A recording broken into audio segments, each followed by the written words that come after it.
चलो आज मैं आपको बताऊंगी कि डिग्री जो होती है ना, जैसे थीटा होता है एंगल, उसमें उनकी वैल्यू कैसे निकालते हैं। तो मैं आपको एक टेबल बताऊंगी। टेबल के अंदर हम सीखेंगे कि ट्रिग्नोमेट्रिक थीटा, जैसे कि साइन थीटा है, तो थीटा की अगर मैं वैल्यू रख दूँ 0 degree, 30 degree, 60 degree, 45 degree, 90 degree, तो आप उसकी वैल्यू कैसे निकालेंगे। तो सबसे पहले आपको क्या करना है, जैसे 0 डिग्री, 30 डिग्री, 45 डिग्री, 60 डिग्री और 90 डिग्री, ठीक है। आपको यहाँ लिखना है 0, 1, 2, 3, 4, सबके अपॉन में आपको लगाना है 4 और इसका कर देना है अंडर रूट, ठीक है। इनको जो सॉल्व करेंगे तो हमारे पास जो वैल्यू आएगी वो आएगी साइन की। साइन 0 डिग्री किसके बराबर, 0 के बराबर।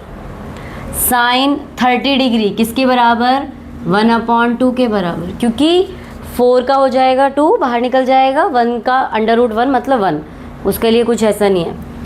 इसकी वैल्यू हो जाएगी आपकी साइन 45 1/√2।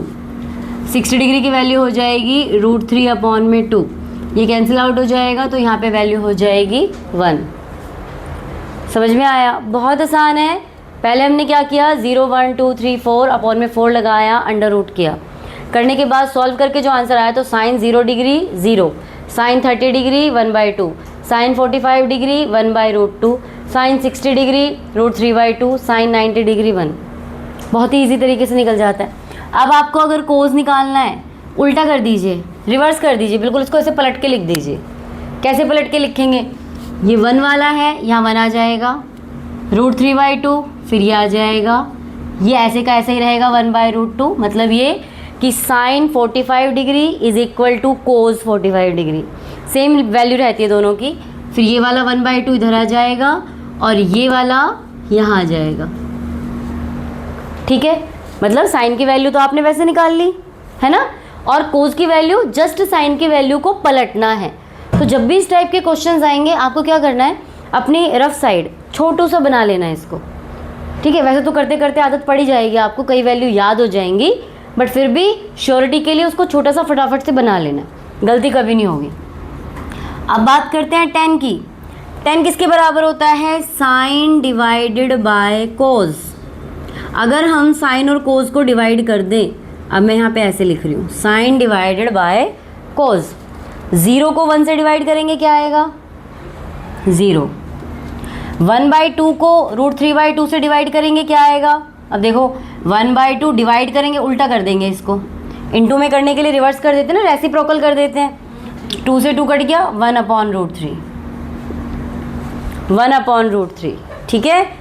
इन दोनों को डिवाइड करेंगे तो क्या आ जाएगा 1, इन दोनों को डिवाइड करेंगे तो क्या आएगा √3/2 इंटू 2/1, तो यह आ गया √3।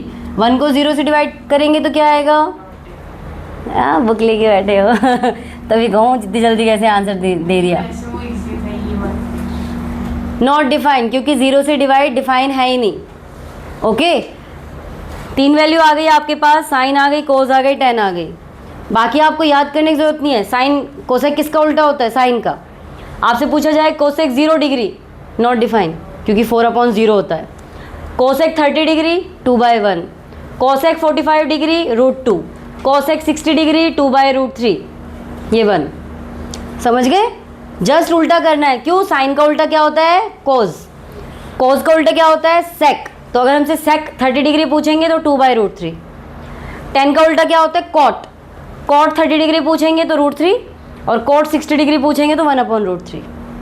समझ गए, थोड़ा सा इस चीज़ का अब ये टेबल बनानी आ गई। क्वेश्चन कैसे करने हैं, अभी इसका 8.2 का एक क्वेश्चन मैं आपको करके दिखा देती हूँ।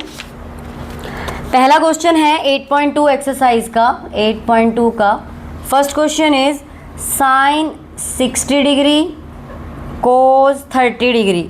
इसके बीच में कोई साइन नहीं है, इसका मतलब इनटू का साइन है, ठीक है। प्लस साइन 30 डिग्री और कोस 60 डिग्री। अब साइन 60 डिग्री वैल्यू क्या है, √3/2, तो यहाँ पे आप रखेंगे √3/2। Cos 30 degree √3/2 into √3/2 plus sine 30 degree 1/2 into cos 60 degree 1/2। ठीक है, √3 को √3 से इंटू करेंगे 3, 2 को 2 से करेंगे 4, यह आ जाएगा 1/4, दैट इज 4/4 कैंसिल आउट होके 1, एलसीएम लेके करोगे तो, है ना। तो ये बहुत ही ईजी एक्सरसाइज है। एमसीक्यूज में एक क्वेश्चन आएगा, एक क्वेश्चन 2 नंबर में भी आ सकता है इसका।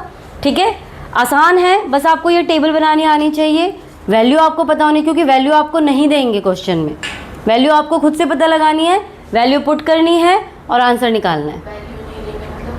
मतलब ये जो वैल्यू होती है ना साइन 30 डिग्री, जैसे ये क्वेश्चन दे दिया तो इसमें आपको ये वैल्यू नहीं देंगे कि sine 60 degree is equal to ये है, ये आपको खुद पता होनी चाहिए। समझ गए? इस टेबल को उतार लो, टेबल अगर समझ में ना आए फिर से पूछ लेना पर्सनली, कॉपी पे बता दूंगी, और बाकी इसके क्वेश्चंस करो, जो समझ में नहीं आएगा फिर वो बताऊंगी।